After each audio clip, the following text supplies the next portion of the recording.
The first thing that went wrong wasn't the screaming on the radio. It was the silence before it. I'd been staring at the same radar sweep for 6 hours, watching the green arm rotate like a slow clock hand measuring nothing. Station Bravo 9 sat on a granite ridge in northern Alaska, 200 miles from the nearest paved road, accessible only by helicopter or a brutal 12-hour drive on a logging track that washed out every spring. There were 4 of us assigned to a 60-day rotation maintaining the early warning radar array, part of a network so old the Pentagon had tried to decommission it twice. And twice Congress had funded it back to life because some senator needed the jobs in his district. Nobody important watched what we watched. We were our monitoring relics. Marcus Okafor sat across the operations room from me, boots up on the console, reading a spy novel he'd already read 3 times. He was the station chief, a retired Air Force technical sergeant who'd taken the civilian contractor gig because, as he liked to say, divorced men need places where their ex-wives can't find them. He was 52, built like a fire hydrant, and possessed an unshakable calm that I'd found irritating for the first 2 weeks and then gradually essential. He never rushed. He never raised his voice. He made decisions the way other people breathed, without an apparent effort. Down the hall, Elena Vasquez was running diagnostics on the backup generator. She was the youngest of us at 26, an electrical engineer from Tucson who'd taken this job to pay off student loans in one aggressive chunk.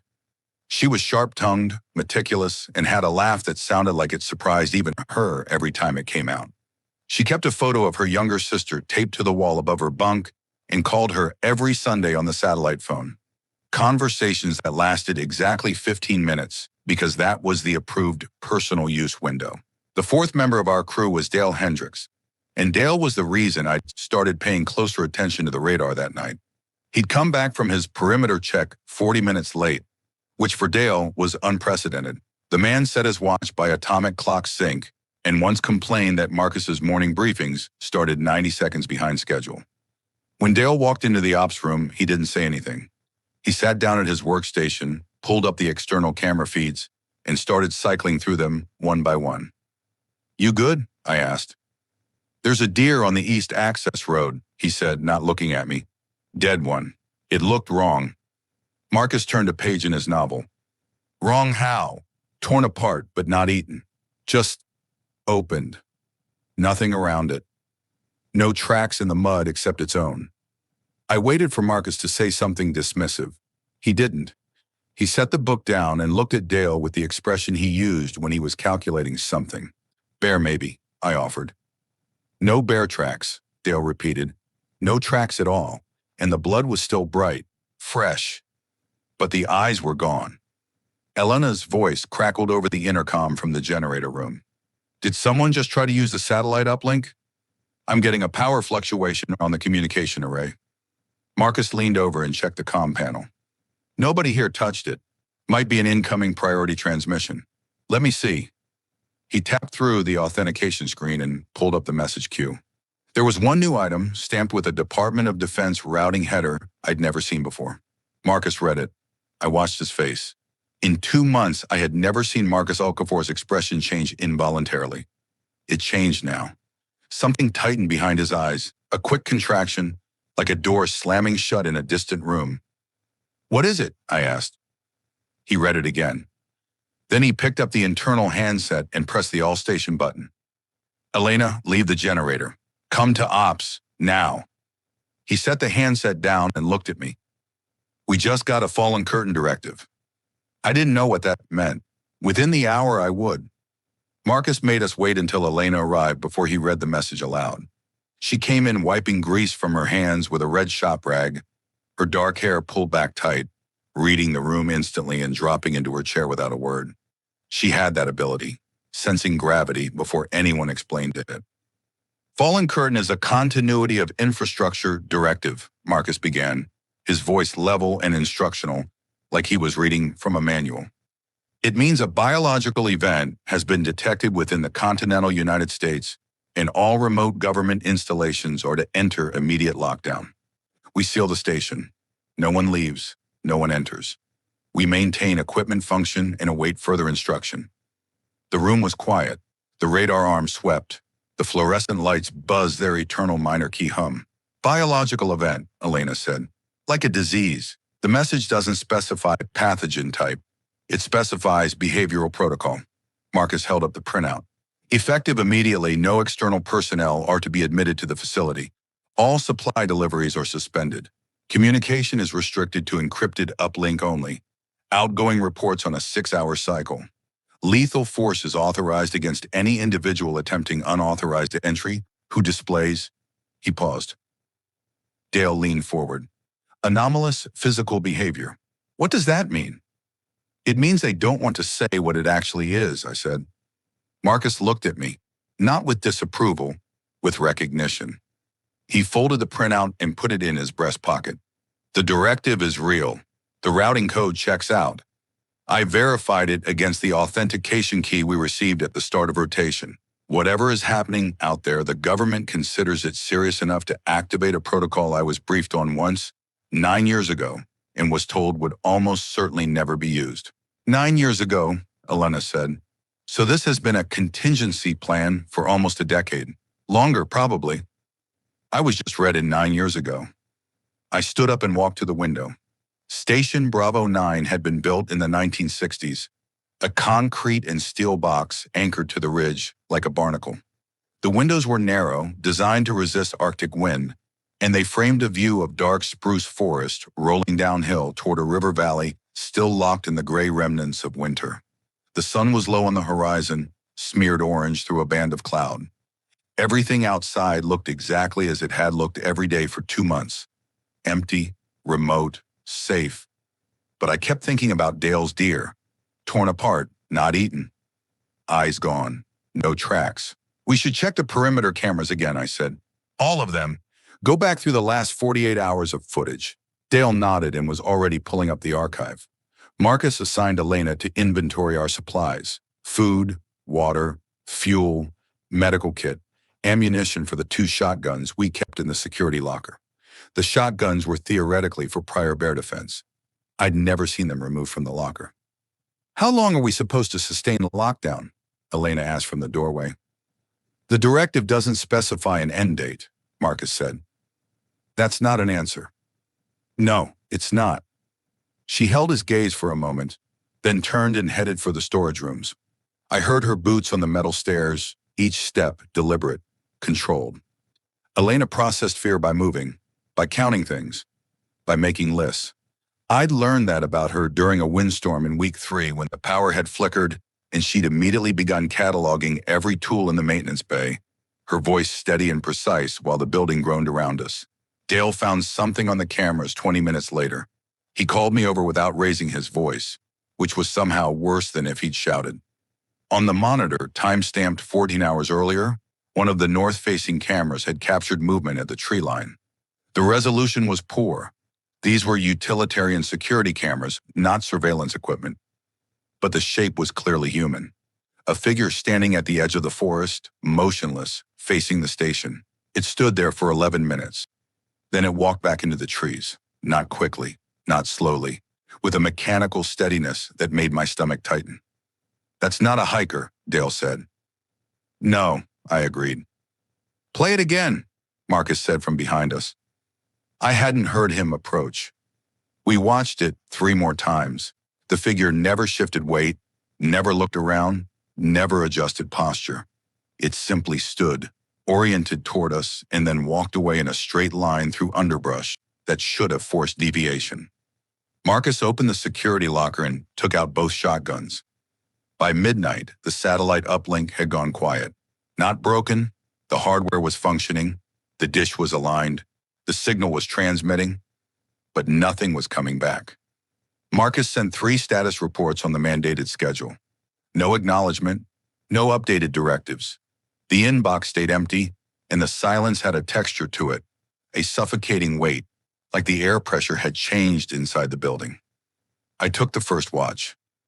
Marcus had divided us into 2-person shifts, 4 hours each, me and Elena, then him and Dale. The protocol made sense, but it also meant that for the first time in 2 months, I was sitting in the operations room at 2 a.m. with Elena Vasquez, both of us armed, watching camera feeds of an empty forest and neither of us willing to say what we were thinking. She broke first. "My sister's in Phoenix," she said. "If this is real, if this is a nationwide thing, Phoenix is 4 million people. We don't know the scope yet. We know they activated a protocol that assumes the entire infrastructure might fail. That's not a regional scope." She was right, and I didn't insult her by arguing. Elena didn't need comfort. She needed information, and we didn't have any, and that was its own kind of cruelty. I checked the cameras again. Nothing at the tree line. The wind had picked up, pushing the spruce canopy in slow waves. The dead deer on the east road was still visible on camera 6, a dark shape on the gravel. Something about it nagged at me, and it took a full minute of staring before I realized what it was. "Elena, look at camera 6. The deer." She leaned in. "What about it?" "It moved. The wind could." "It's facing the other direction. 4 hours ago it was facing east. Now it's facing the station." We stared at the monitor. The deer was motionless, but she could see it too. The body had shifted. The head, or what was left of it, was now pointed uphill, toward us. "Animals scavenge carcasses," she said. "Something could have dragged it." Dale said there were no tracks around it, and nothing on camera has come near it. She sat back in her chair and pressed her palms against her eyes. "I'm going to say the thing we're not saying. The message said anomalous physical behavior. The deer is dead. Dead things don't reposition themselves. So either something moved it between camera frames or the dead thing moved." The word we were both avoiding hung in the air between us. It felt absurd. It felt like something from a movie, from fiction, from the kind of story you'd tell around a campfire to scare teenagers. But we were two educated adults in a government facility staring at evidence that defied the explanations we were comfortable with. And the government itself had told us to prepare for something it couldn't bring in itself to name plainly. At 2:47 a.m., the motion sensor on the south perimeter tripped. The alarm was a soft chime. The station was designed for radar monitoring, not security, and the motion sensors had been installed as bear deterrents, rigged to trigger exterior floodlights. The south floodlight kicked on, and I switched to camera 9. There were 3 of them. 3 figures standing at the south fence, 20 meters from the building. They were human in shape. They wore civilian clothing, one in a flannel jacket, one in what looked like a hospital gown, one in dark coveralls. They were standing the way the figure at the tree line had stood, motionless, oriented toward the station, with that terrible mechanical stillness. The floodlight washed them in white glare, and their skin looked wrong, gray, mottled. The one in the hospital gown had a dark stain down its front that I chose not to identify. "Wake Marcus," I said. Elena was already moving. I heard her pounding on his door, heard his voice respond immediately. He hadn't been sleeping either. Within 90 seconds, all 4 of us were in the ops room, watching the 3 figures on camera 9. "They're not moving," Dale said. "They will," Marcus replied. He chambered around in the shotgun. The sound was very loud in the quiet room. Nobody goes outside. Nobody opens an exterior door. We watch, we wait, and if they breach the fence, we fall back to the inner corridor and barricade. The 3 figures stood in the floodlight like statues, and we watched them, and they did not move. And somehow that was the most terrifying thing of all. They stood there until dawn. 5 hours and 13 minutes of absolute stillness, while the 4 of us rotated between watching the monitors and checking every other camera for additional contacts. None appeared. Just those 3, fixed in the floodlight like specimens pinned under glass. When the sun crested the ridge and natural light replaced the flood's harsh white, I could see more detail than I wanted. The one in the flannel jacket was missing 3 fingers on its left hand. The stumps weren't bleeding. The one in coveralls had a wound on its neck, a ragged crescent that exposed grayish tissue beneath. No blood flow, no visible respiration. They weren't breathing. Marcus had spent the night hours doing something characteristically practical. He'd mapped the station's vulnerabilities. Bravo 9 was built to withstand Arctic weather, not siege. The main structure was reinforced concrete, the doors were heavy steel with mechanical locks, and the windows were narrow and double-paned. But there were weaknesses. The ventilation intakes on the roof were covered by metal grating, that a determined human could pry loose. The cable conduit on the east wall had a maintenance panel that was secured with 4 bolts and a padlock. The emergency exit in the lower level had been retrofitted with a push-bar mechanism that could be compromised from outside if enough force was applied to the frame. "We need to reinforce the emergency exit in the cable conduit panel," Marcus said, spreading a hand-drawn floor plan across the operations table. "Elena, what do we have in the maintenance bay that could serve as bracing? Steel shelving units, pipe clamps.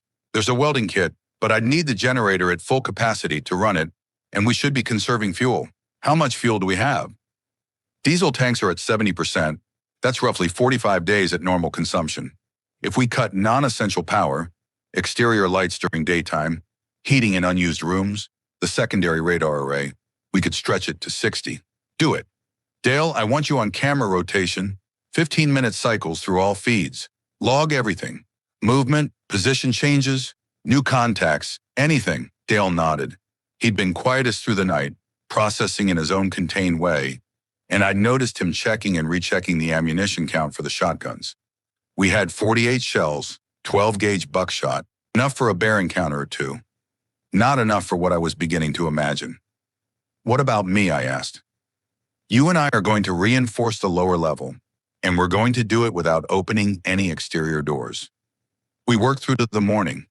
Marcus and I hauled steel shelving from the maintenance bay and wedged it against the emergency exit frame, angling the units so they'd absorb inward pressure and redirect it into the concrete walls. We bolted pipe clamps across the push bar, locking it rigid. It was crude work, ugly and industrial. But Marcus tested it by throwing his full weight against the door from the inside and nothing gave. The cable conduit panel was harder. It was on the exterior wall of the communications room, and the only way to reinforce it was from inside, which meant blocking a panel we might someday need to access for repairs. Marcus made the call without hesitating a survival over maintenance capability. We welded a steel plate across the interior side, and Elena ran the bead with steady hands while sparks cascaded across the floor. At noon, I checked camera 9. The 3 figures were gone. My first reaction was relief, and it lasted about 2 seconds before the deeper implication hit. They hadn't left because they'd lost interest. They'd left because standing still in a floodlight for 5 hours was one behavior, and whatever came next was a different one. Stillness had been observation. Movement meant intent. "South perimeter is clear," I reported. "Check north and east," Marcus said. I cycled through. Camera 3, north tree line, clear. Camera 5, east access road. The deer carcass was gone. Camera 7, northeast corner, clear. Camera 11, west slope. I stopped. 14 figures, standing in a loose cluster on the western hillside, roughly 200 meters out, scattered among the spruce trunks like misplaced scarecrows. Some were motionless. Others were moving. Slowly, uphill, toward us. West slope, 14 contacts. Marcus was beside me in 3 strides. He studied the screen for 10 seconds. "They're learning the terrain," he said quietly. "They watched from the south. Now they're probing the west." He turned to Elena. "How fast can you get the welding kit to the roof access hatch?" The day had just begun, and already we were running out of time to prepare. Elena welded the roof hatch shut by 2 in the afternoon. It cost us our only rooftop access, which meant we could no longer physically service the radar dish or the satellite uplink antenna. But Marcus judged the trade-off acceptable. A hatch was a hole, and holes were invitations. I held the steel plate in place while she worked, and through the narrow gap before the seal closed, I looked out over the ridge and saw the western tree line clearly for the first time without a camera's mediation. The figures were closer, maybe 150 meters now, moving through the trees with that wrong steadiness. No stumbling over roots, no navigating around obstacles. They walked through underbrush as if it weren't there, absorbing the resistance of branches and thorn bushes without deviation. Some of them were damaged in ways I could see even at distance. Missing limbs, exposed bone. One moved with a gait that suggested its left leg was broken below the knee, the lower portion swinging freely with each step. Yet it maintained the same pace as the others. No pain response, no compensation. Just forward motion. "Close it," I said, and Elena finished the weld, and the sky disappeared behind steel. Back in ops, Dale had been busy. He'd pulled up the station's topographic database, detailed terrain maps we used for radar calibration, and overlaid them with the camera coverage zones. The result was a clear picture of our blind spots. The southeast slope below the generator housing had no camera coverage at all. The north face had a 40-degree gap between cameras 2 and 3. The drainage culvert that ran under the access road on the east side was large enough for a person to crawl through, and it terminated in a concrete channel that ran within 15 meters of the building's foundation. The culvert is the biggest problem, Dale said, pointing. If they find it, they can approach from below the camera line. We won't see them until they're at the foundation wall. Can we block it? Marcus asked. Not without going outside. The four of us looked at each other. Going outside was the one thing Marcus had forbidden, and every logical justification for maintaining that rule was reinforced by the 14 shapes migrating steadily up our western slope. But the culvert was a genuine vulnerability, a sheltered and approach corridor that terminated close enough to the building that whatever came through it would be at our walls before we could respond. I'll go, I said. No, Marcus said. The culvert opening is on the east side. The contacts are approaching from the west. If I go now, I'll have line of sight from the east door to the culvert mouth. It's 30 meters. I can carry the remaining steel plate from the maintenance bay, wedge it into the culvert opening, and be back inside in 5 minutes. You don't know there aren't more of them on the east side. The deer carcass is gone. Something took it, or it took itself. Then Dale watches the east cameras and radios me if anything appears. Marcus, if they reach the building through that culvert, welded doors won't matter. They'll be under the floor. The silence in the room was the sound of Marcus recalculating. I watched him weigh risk against risk, the known vulnerability of the culvert against the unknown threat of the exterior.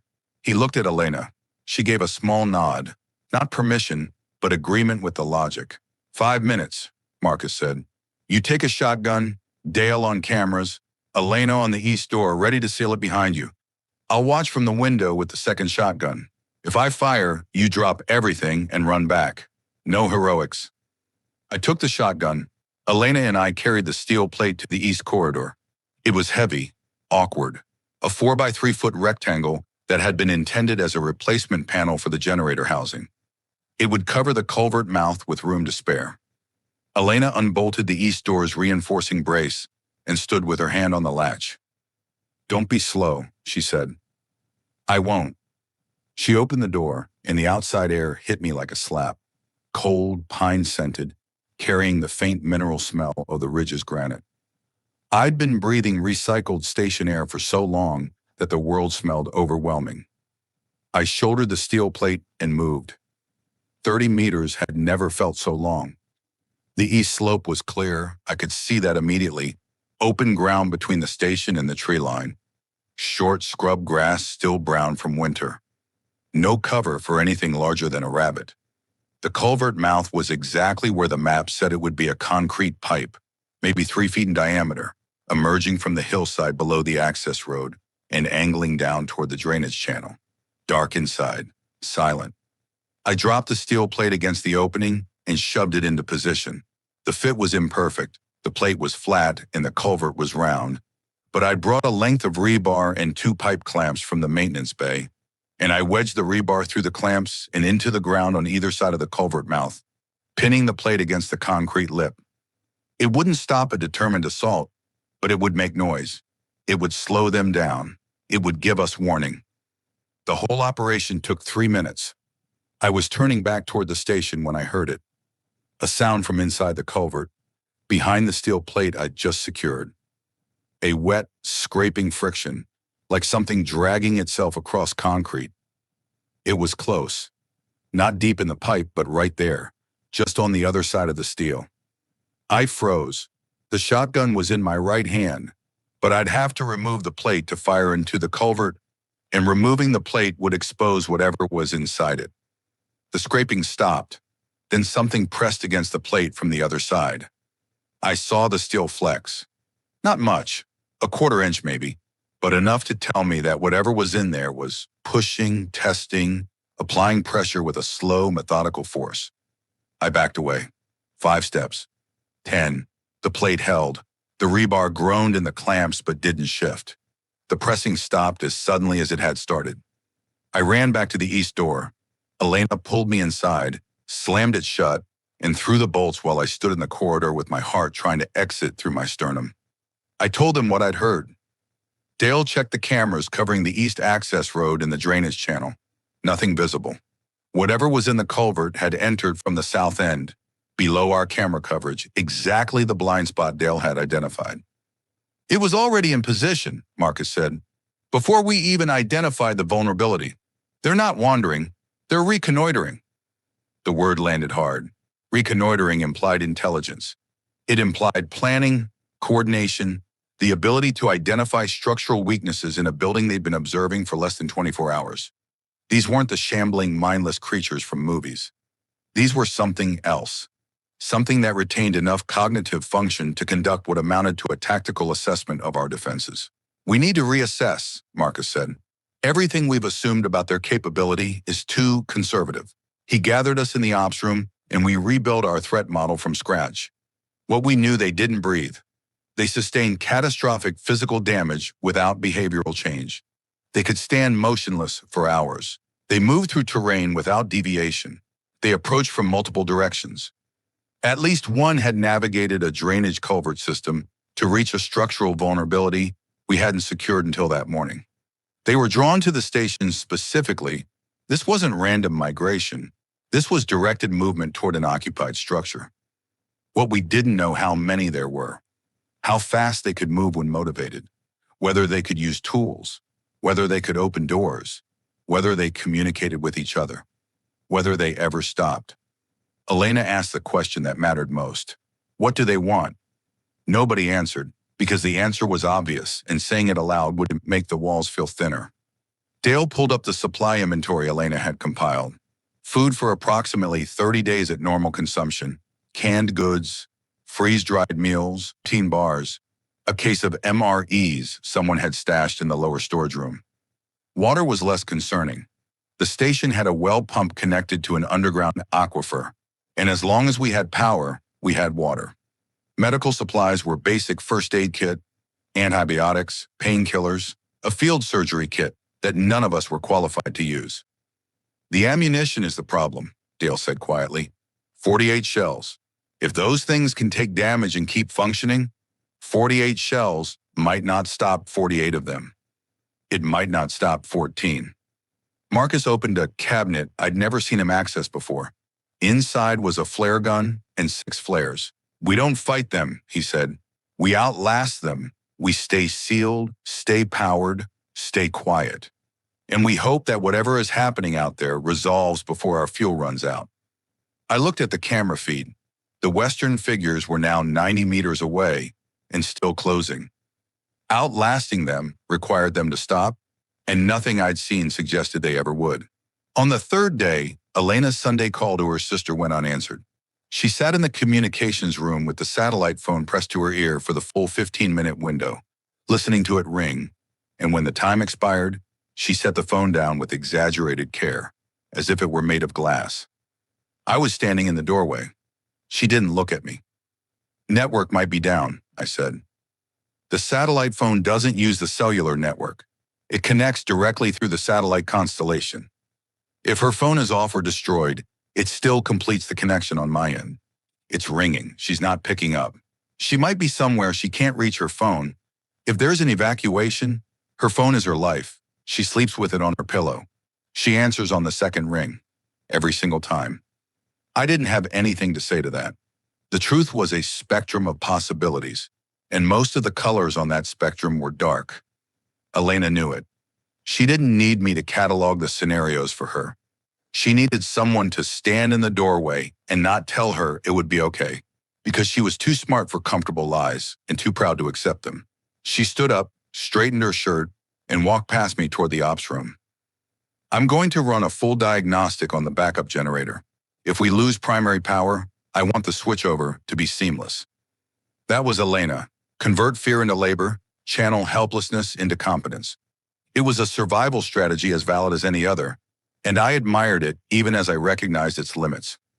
You could work your hands raw and your mind sharp, but the phone would still ring unanswered. The Western group had reached the perimeter fence during the night. 37 of them now. The original 14 had been joined by others emerging from the forest in ones and twos, a slow accumulation that Dale tracked with meticulous timestamps in a logbook he'd started keeping. They didn't try to breach the fence immediately. They stood along it in an irregular line, facing the building, exhibiting that same motionless observation we'd seen from the first three. The fence was chain link, 6 feet tall, topped with a single strand of barbed wire, designed to keep wildlife out, not to withstand a siege. Marcus spent the morning studying them through binoculars from the narrow west-facing window in the storage room. I joined him for an hour. Up close, or as close as binoculars could bring them, the details were harrowing in their specificity. These had been people. The one in the flannel jacket had a wedding ring on its remaining fingers. The one in the hospital gown had a medical bracelet on its wrist. A woman near the center of the line wore a postal service uniform, the eagle insignia still visible on her sleeve. A teenage boy in a high school football jersey, number 17, stood with his head tilted at an angle that suggested his neck was broken. They were someone's husband, someone's patient, someone's mail carrier, someone's son. They came from somewhere, Marcus said. The nearest settlement is Coldfoot, 90 miles south. These people didn't walk 90 miles. Maybe they came from closer.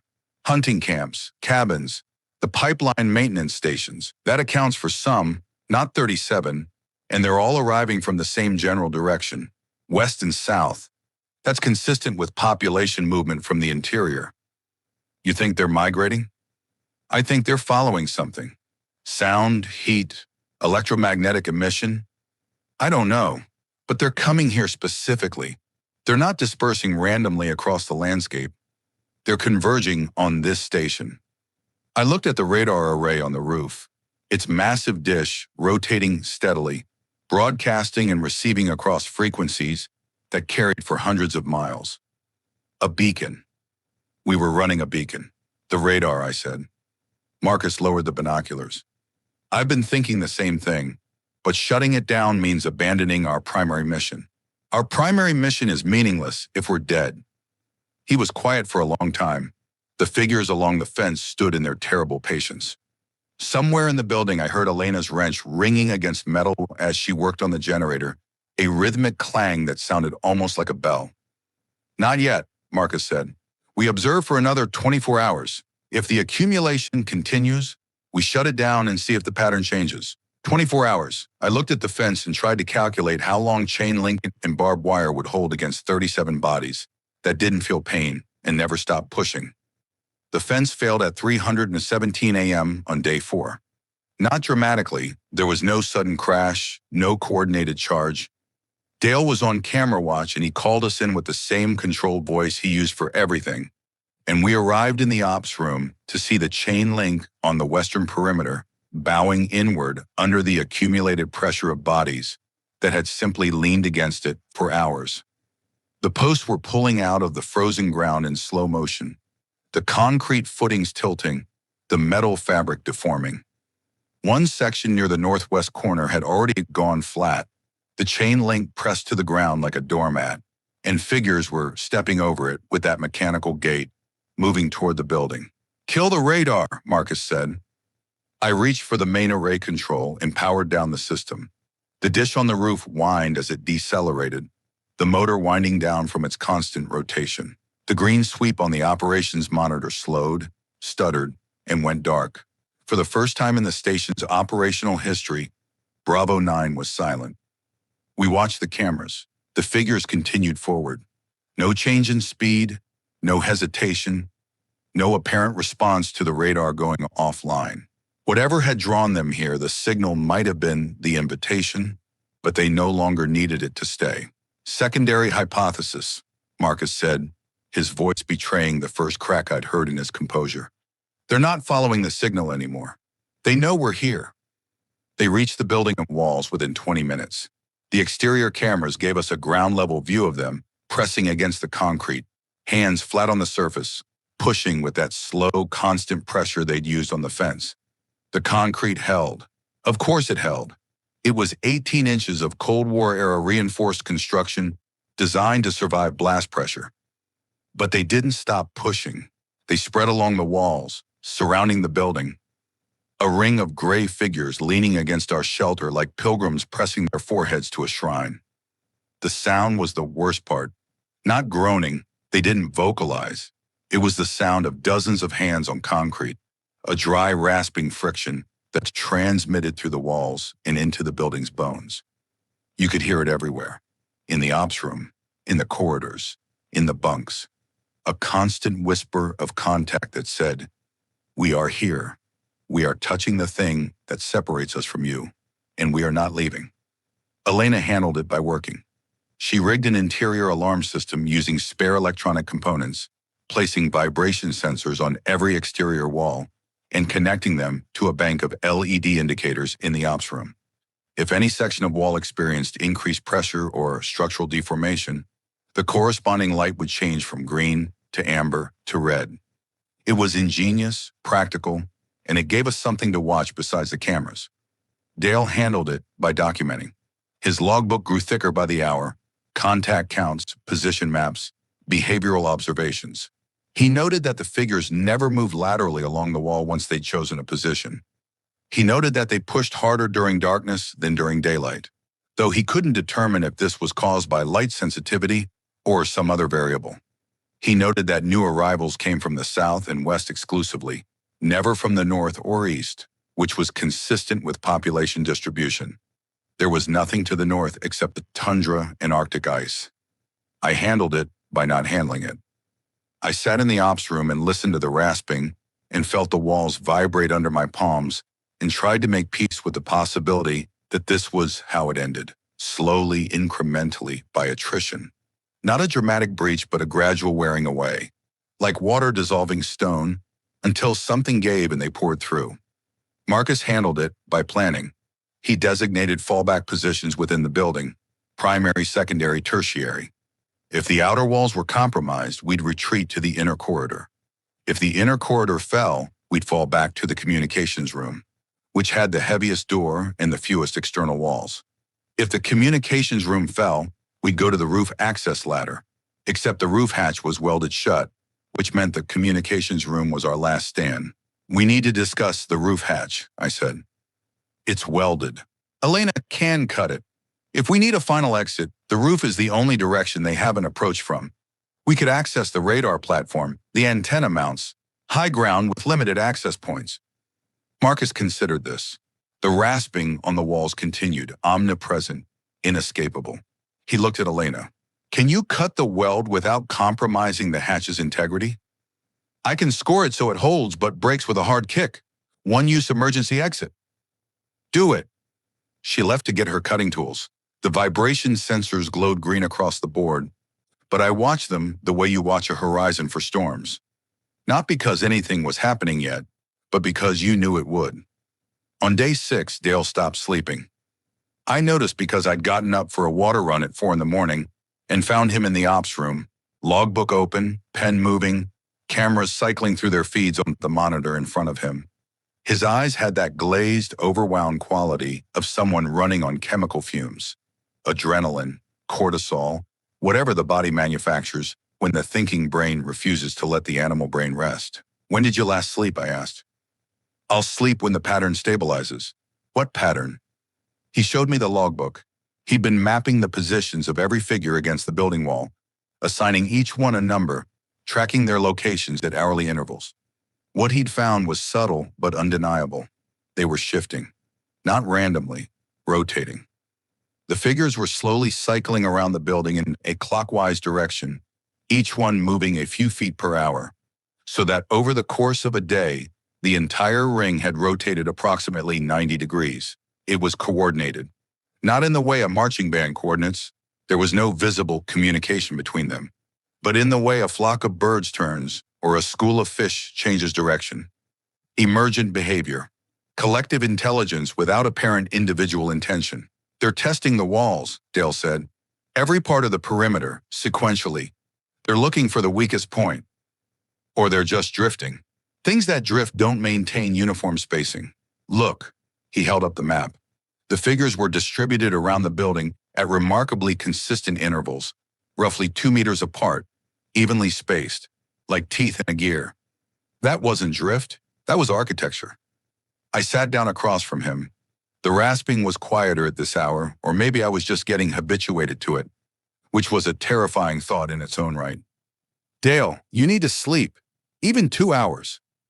I need to understand this. Understanding it won't change it. We're in here. They're out there. The walls are holding. He looked at me with an expression I hadn't seen from him before. Not fear exactly, but a desperate urgency that bordered on pleading. Dale Hendricks was a man who processed the world through data. He measured, quantified, categorized. It was how he maintained control. And the thing outside our walls defied every category he had.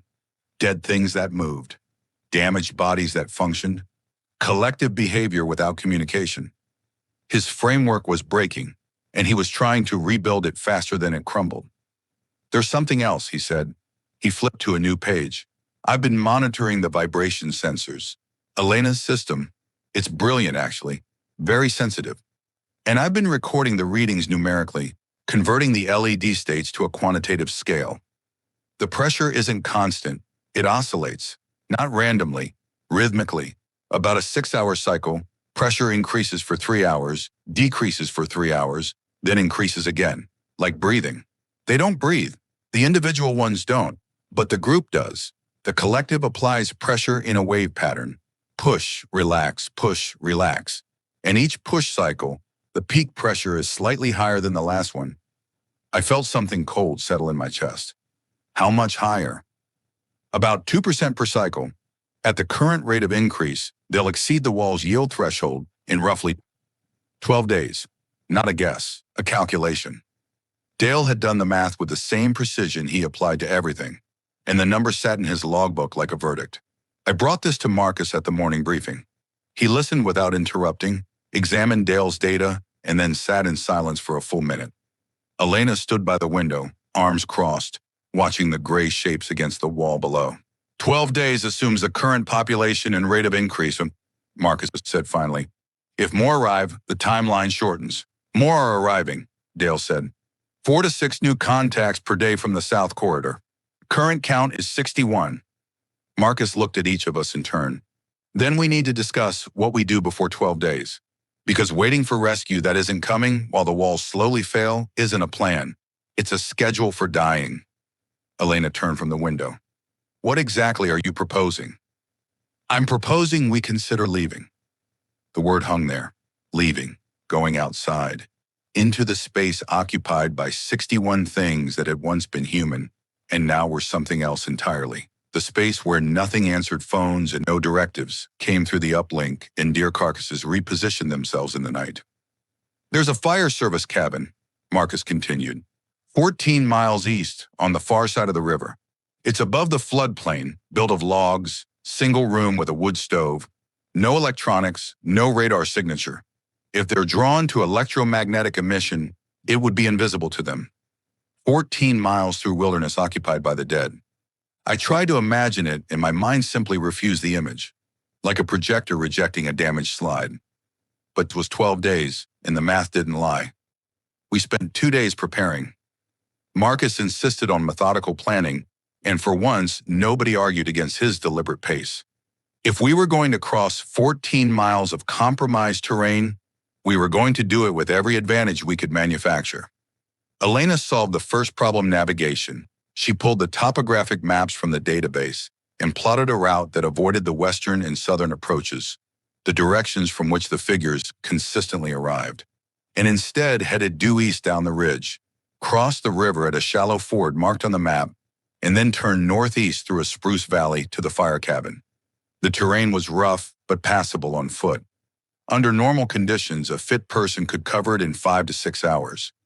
Under current conditions, she estimated 8 to 10, accounting for caution, detours, and the likelihood that we'd need to stop and reassess multiple times. The second problem was supplies. We couldn't carry 30 days of food, but we could carry enough for a week if we stripped it down to calorie-dense essentials. Elena and I spent an afternoon packing 4 rucksacks with protein bars, jerky, dried fruit, water bottles, and first aid supplies. Each pack also carried a sleeping bag rated to -20, a fire starter kit, and a headlamp. Marcus distributed the weapons, one shotgun to himself, one to me, the flare gun to Dale, and a fire axe from the maintenance bay to Elena, who accepted it with a grim practicality that suggested she'd already thought through how she might need to use it. The third problem was timing. Dale's observation about the pressure cycles gave us a window. During the 3-hour relaxation phase, the figures pulled slightly back from the walls, not far, but enough to create narrow gaps in their perimeter ring. If we exited during a relaxation phase and moved quickly east, we could potentially clear the immediate ring before the next pressure wave brought them back in tight. The east side has the fewest contacts, Dale reported, his voice hoarse from sleep deprivation he'd finally partially addressed after Elena had physically taken his logbook from him and told him she'd burn it if he didn't lie down for 4 hours.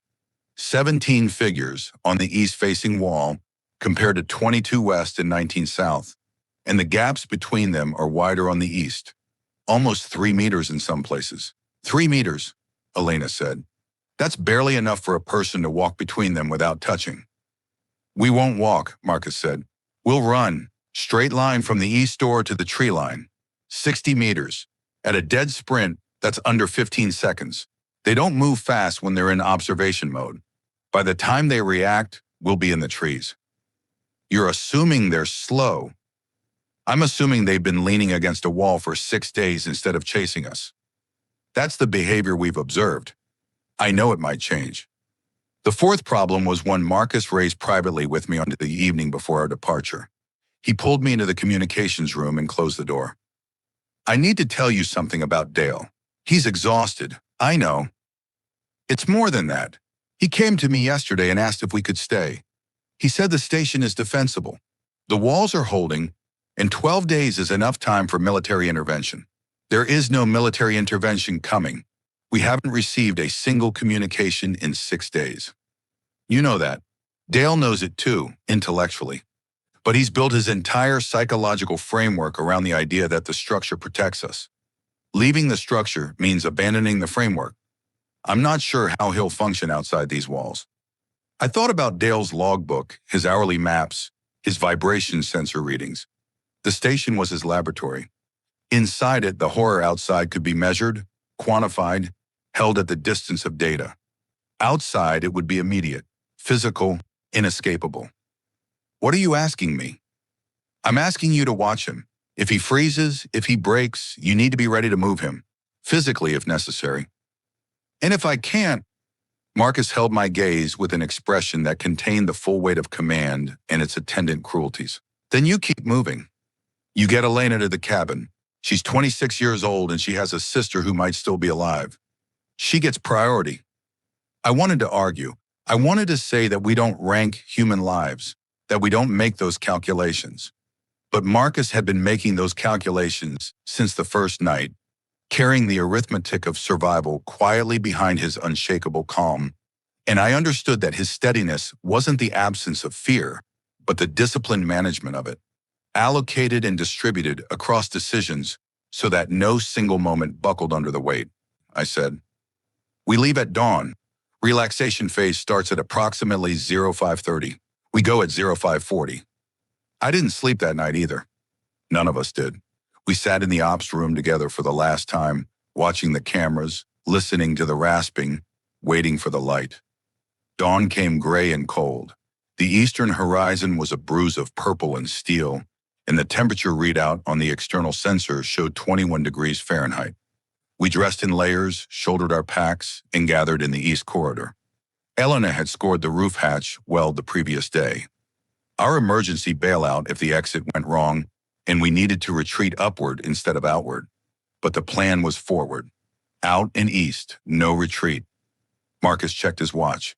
Relaxation phase began 14 minutes ago. We have approximately 2 hours and 46 minutes before the next pressure wave. That's our window to clear the immediate perimeter and get deep enough into the trees that they lose track of us. If they lose track of us, Dale said. His voice was flat, stripped of its usual precision. He'd packed his logbook in his rucksack. I'd seen him do it, and I'd wondered if that was a sign of hope or compulsion. "Ready," Elena said. She held the fire axe in her right hand, pack secure on her shoulders, her jaw set in an expression that looked carved from the same granite as the ridge. Marcus unbolted the east door. The mechanisms clanked in sequence, each one loud in the corridor's silence. He gripped the handle. "When I open this, we go. No stopping, no looking. Sprint to the tree line. I lead, then Elena, then Dale, then you at the rear. Stay in line. If anyone falls, the person behind picks them up. If you can't pick them up, keep moving." He looked at each of us one more time. Then he opened the door. The cold hit first, then the smell. Pine and granite and something underneath, something organic and spoiled that I recognize as the collective scent of 60 decaying bodies pressed against concrete. The east wall was to our left as we emerged, and I could see them 17 figures standing in their measured intervals along the wall, roughly 3 meters apart, their backs to us. They were in relaxation mode, slightly separated from the wall, hands at their sides, that horrible stillness intact. Marcus went. He ran with the controlled efficiency of someone who'd spent a career in the military, pack bouncing, shotgun held across his chest. Elena followed, her boots hitting the frozen ground in a tight rhythm. Dale hesitated. 1 heartbeat, 2. I put my hand on his back and pushed. He went. I followed, 60 meters to the tree line. I counted the steps because counting was something to do besides look at the figures on my left. 20 steps, 30. At 40 steps, one of the figures turned its head. Not its body, just its head, rotating on a neck that moved with mechanical smoothness until it faced our direction. Its eyes were open, clouded. The irises were gone, replaced by a uniform milky opacity that caught the dawn light and reflected nothing. It didn't move toward us. It watched. It tracked. Its head followed our movement the way a surveillance camera follows motion, with that same automated precision. 50 steps, 55. The tree line was right there.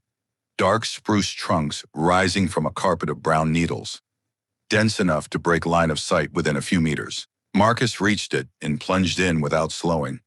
Elena vanished after him. Dale stumbled on a root at the edge and went down on one knee. I grabbed his pack strap and hauled him upright, and we crashed into the forest together, branches whipping our faces, packs catching on limbs. We ran for another 100 meters before Marcus stopped. We clustered behind a thick spruce, breathing hard, vapor rising from our mouths in the freezing air. I looked back through the trees. The station was still visible, its gray concrete bulk stark against the ridgeline. The figures along the east wall hadn't moved from their positions, but the one that had turned its head was still facing our direction, still tracking. And as I watched, it took a single step away from the wall. "Move," Marcus said. "We stay ahead or we don't stay alive."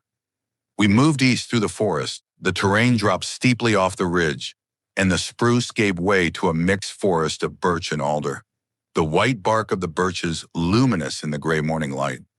The ground was spongy with permafrost melt, and every step required attention. Hidden rocks, water-filled depressions, fallen trunks concealed by undergrowth. Our pace slowed from a sprint to a fast walk to a careful trudge. Dale moved like a machine, not in the terrible way the figures moved, but in the way of a man who had disengaged of his higher functions and was operating on pure motor automation. He put one foot in front of the other with mechanical regularity, his eyes fixed on Elena's pack ahead of him, his face blank. I watched him and remembered Marcus's words and kept close. 2 miles east of the station, the terrain leveled out into a broad river valley, and we got our first unobstructed view of the landscape. The river was visible a mile ahead, a silver thread winding through gravel bars and low willow scrub. Beyond it, the forest climbed again toward the northeast. The fire cabin was somewhere in those hills, a 14-mile refuge that felt as distant as the moon. Between us and the river, scattered across the valley floor like dropped chess pieces, were figures, dozens of them, moving south. Marcus pulled us into a dense thicket of alder, and we crouched in the shadows watching the valley. The figures were spread across a wide area, maybe half a mile, moving in a loose column from north to south. Not toward us, not toward the station, just moving with that relentless forward gait, following some directive we couldn't perceive. There were at least 80 of them, possibly more obscured by the terrain. "They're heading south," Elena whispered. "Toward the station, toward population," Marcus said. "The station is south. Coldfoot is farther south. Fairbanks is beyond that. They're migrating toward density." "Then we're going against the current," I said, "heading east and north while they go south. Which means every mile we travel northeast takes us farther from the flow. The river crossing is the choke point. We need to reach the ford, cross, and get into the far hills before that column shifts direction or another one appears." The ford was marked on Elena's map at a bend in the river, approximately 3 miles northeast of our current position. Getting there meant paralleling the column's movement while staying hidden in the forest edge. The trees along the valley's eastern margin were thin, birch and willow, not the dense spruce of the ridge, and the cover was minimal. We'd be visible to anything that looked our way. Marcus made a decision I didn't expect. "Wait for what?" Elena asked. "For the column to pass. They're moving south at roughly walking speed. In 2 hours, the tail end will have cleared this section of the valley. We stay hidden until then and cross in the gap behind them. 2 hours in an alder thicket at 21 degrees. Elena pulled her sleeping bag from her pack and draped it over her shoulders. Dale sat with his back against a trunk and stared at nothing. I watched the column through gaps in the branches. Watching them move in large numbers was different from watching them on a camera. On screen, they'd been abstracted, grainy shapes on a monitor. Here they were dimensional. I could see the way they displaced the landscape, bending willows, splashing through shallow water, casting shadows in the low morning sun. I could hear them, not the rasping of hands on concrete, but the collective sound of dozens of feet on gravel and frozen mud, a grinding rhythm like a mill wheel. And underneath the sound of movement, silence. No breathing, no voices, no coughs or grunts or sighs. The silence of the body without the person. One passed within 40 meters of our thicket, a man in his 30s wearing a Parks Department jacket and hiking boots. He'd been fit, athletic, the kind of person you'd see on a trail would nod to. His face was intact, his body was intact. The only visible damage was his hands, which were abraded to raw tissue, the fingertips worn to bone. He'd been pushing against something for a long time before he joined this column. A wall, a door, a window. Someone's last barrier. He didn't look toward us. He kept walking south, hands at his sides, abraded fingers leaving no blood trail because there was no blood left to leave. I looked at Elena. Her face was composed, but her hand on the axe handle was white-knuckled. I looked at Dale. He was watching the man in the Parks jacket with an expression I couldn't read. It might have been horror. It might have been fascination. It might have been the vacancy of a mind that had reached capacity. The column thinned over the next 90 minutes. The density dropped from dozens to handfuls to scattered individuals, like the tail of a comet dissolving into space. Marcus checked his watch, waited another 20 minutes after the last visible figure had passed to the south, and then stood. "Now, fast and quiet. Stay in the tree line until we're parallel with the ford, then we cross in the open. No stopping until the far bank." We moved. The forest edge was narrow here, sometimes only a single row of trees between us and the open valley, and every step felt like walking a tightrope over an abyss. The river grew louder as we approached, its current swollen with snowmelt, running fast over rocks in a constant white noise roar that masked our footsteps but also masked anything approaching.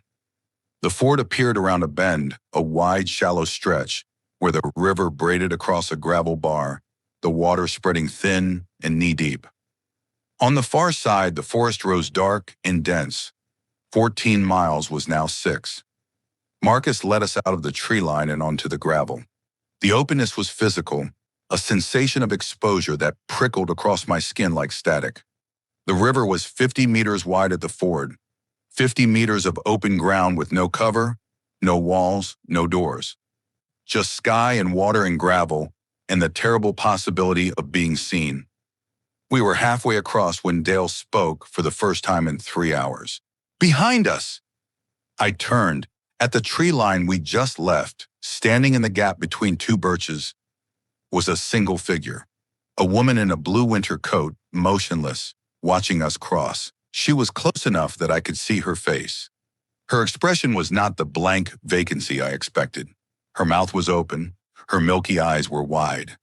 She looked almost surprised, as if finding living people in this landscape was as strange to her as finding the dead was to us. She took a step forward, then another.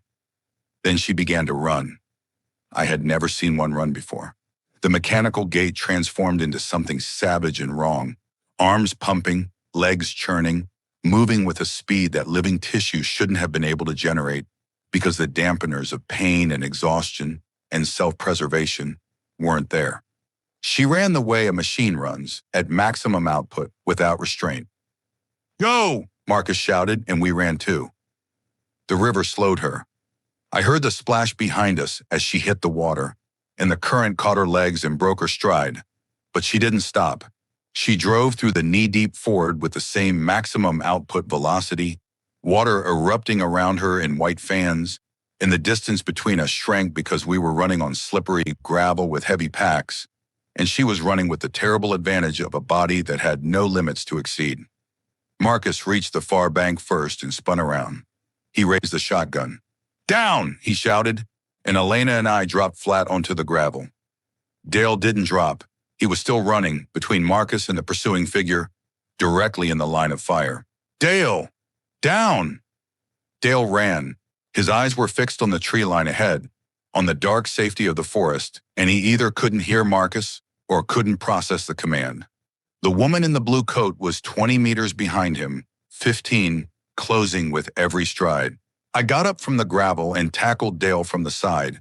We went down together in a tangle of packs and limbs, hitting the stones hard enough to drive the air from my lungs. Marcus fired. The shotgun blast echoed across the valley, shockingly loud after days of suffocated silence. I didn't see the impact. I heard it. A wet percussion, a body hitting gravel. And when I raised my head, the woman in the blue coat was on the ground 10 meters behind us. The buckshot had caught her in the torso. She was still moving. Her legs were churning against the gravel, propelling her forward in a crawl, arms reaching, fingers scraping stone. But she was slow now, the structural damage to her chest cavity compromising her locomotion, and she covered ground in inches rather than meters. Marcus chambered another round and fired into her skull from 5 meters. She stopped.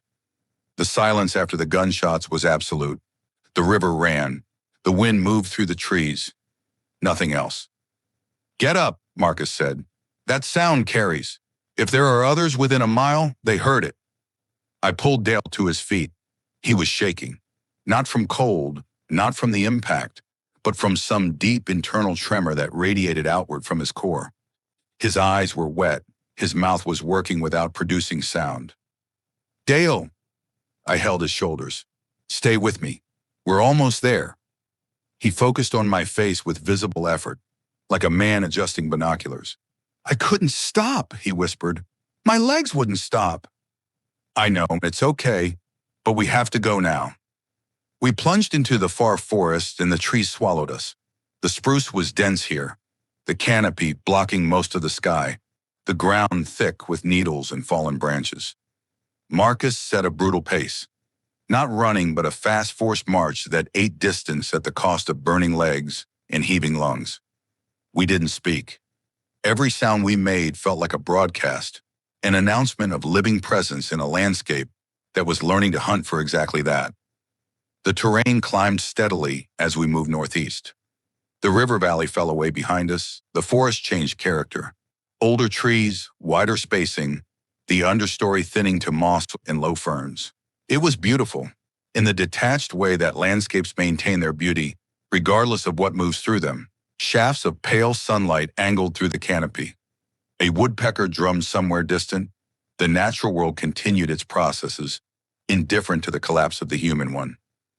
We covered the remaining 6 miles in 4 hours. Elena navigated with the map and a compass, calling out landmarks, a creek crossing, a distinctive rock formation, a ridge saddle, with the calm efficiency of someone reading a recipe. Marcus led. I stayed with Dale. His tremor subsided over the first mile and he regained his mechanical stride, and by the 3rd mile he was walking normally, though he still hadn't spoken beyond that whispered confession at the river. The fire cabin appeared in a small clearing on a hillside, exactly where the map said it would be. It was log construction, single room, built by the Forest Service decades ago for fire lookout crews. The door was unlocked. Inside, a wood stove, a plywood sleeping platform, a shelf with dusty canned goods, a metal bucket, and a window facing south. No electricity, no electronics, no beacon. Marcus entered first, checked every corner, and declared it clear. We filed in. Elena closed the door. I sat on the sleeping platform and listened to the silence. Not the oppressive silence of a dead radio or the sinister silence of unbreathing bodies, but the natural silence of a remote place where nothing was wrong except the world beyond the trees. Dale sat on the floor with his back against the wall. He opened his rucksack and took out his logbook. He held it for a long moment, then set it aside and pressed the heels of his hands against his eyes. "I'm sorry about the river," he said. "Don't be," Marcus replied. "I couldn't think. When she started running, everything in my head went white." Elena crossed the room and sat down next to him. She didn't say anything. She put her hand on his arm and left it there, and Dale let out a breath that sounded like it had been held for 6 days.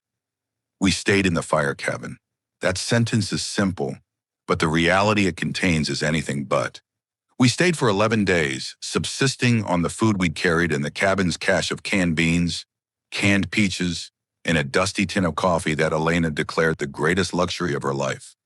Marcus rationed everything with the same methodical precision he'd applied to the station, dividing meals into exact portions, tracking calories in his head with an accountant's rigor. The first 3 days were recovery. Physical exhaustion manifested in ways I hadn't expected, not just sore muscles and blistered feet, but a bone-deep fatigue that made lifting a spoon feel heroic. Dale slept for 14 hours straight after our first night, and nobody woke him. Elena spent hours sitting by the window, watching the forest, her hand resting on the axe, propped against the wall beside her. Marcus cleaned and recleaned the shotguns. We had 44 shells remaining, each one a small decision waiting to be made. On the 4th day, Dale opened his logbook and began writing again. Not observations of the figures. There were none visible from the cabin, and we'd seen nothing on our approach, but a different kind of record. He was writing down everything he remembered about the station, the directive, the behavioral patterns, the pressure cycles. He was creating a document, a testimony, something that could survive even if we didn't. I asked him about it on the 5th day, when he'd filled 20 pages in his tight, precise handwriting. "Who's it for?" "Whoever comes after," he said. "Someone will need to understand what happened, what they are, how they behave. The patterns might matter. The 6-hour cycle, the collective rotation, the electromagnetic attraction. Someone in a lab somewhere might be able to use this." It was the most hopeful thing anyone had said since the Fallen Curtain Directive.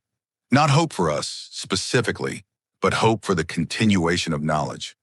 Hope that there would be a future in which someone sat in a lab and read Dale's logbook and used it to fight back.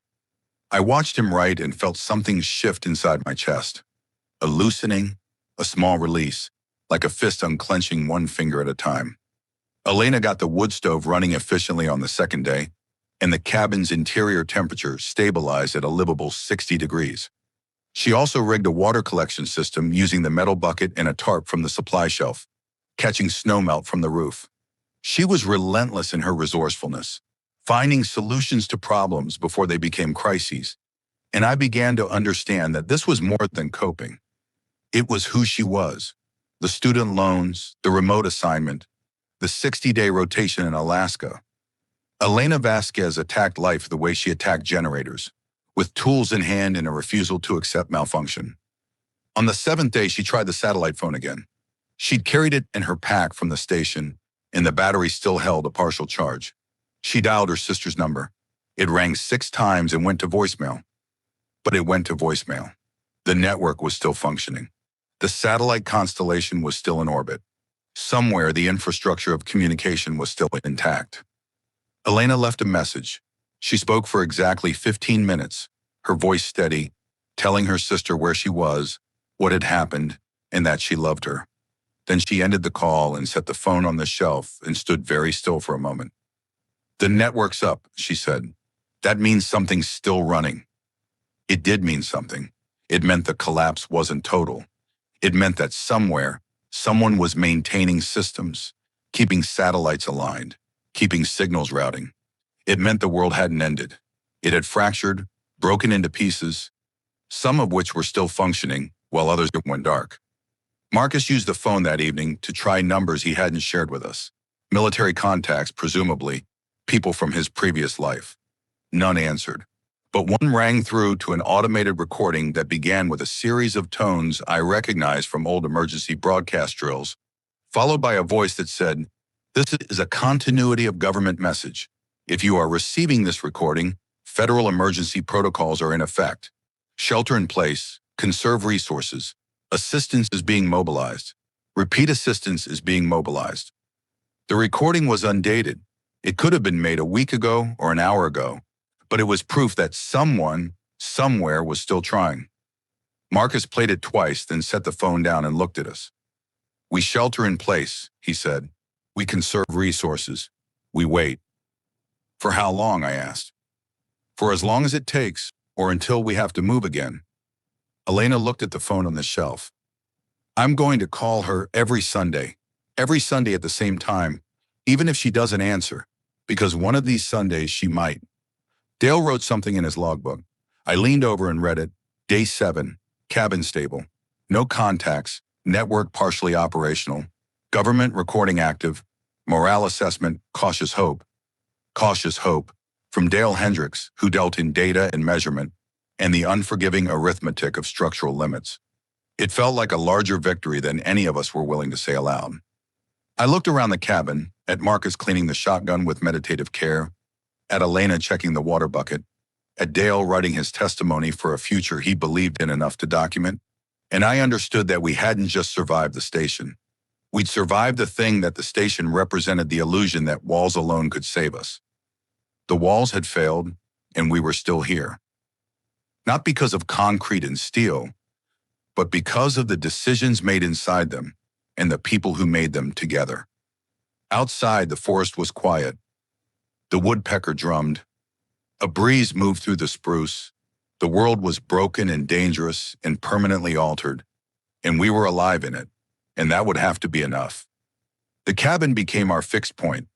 Marcus established routines, watch rotations, supply checks, perimeter walks that grew gradually longer as the surrounding forest proved empty. Dale filled 3 logbooks. Elena called her sister every Sunday. On the 4th Sunday, someone answered. Not her sister, a man who identified himself as a National Guard coordinator operating out of a church in Flagstaff.